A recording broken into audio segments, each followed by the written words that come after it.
Dalam kes yang sekarang disiasat oleh SPRM, sudah lihat nak suruh buat apa lagi? Orang itu digari dengan baju orange. Kalau saya ada pengaruh, saya rasa banyak kes berat yang letak digari pun tak puas hati lagi ke? Jadi saya setakat itu, dan saya tidak tegur sepatah pun kepada SPRM. Saya dah bagi tahu dia bebas untuk siasat, dia siasatlah. Dia nak suruh apa lagi?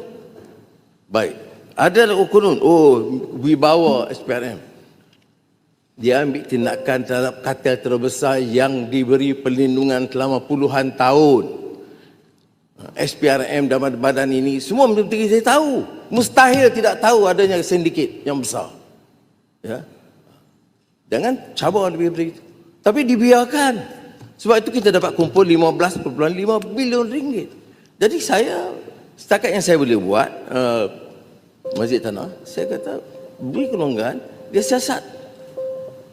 Tidak ada maklumat kepada saya, tidak campur tangan. Dan ada posting, repost, beri siasat, saya tak tahu apa yang dimaksudkan. Saya boleh tanya administrator, kerana saya tidak ada masa untuk itu. Boleh tanya, saya tak boleh nafikan, saya tidak tahu. Tetapi apakah itu yang jadi isu sekarang? Isunya siapa yang disiasat atau kemudian didakwa serah kepada badan siasatan.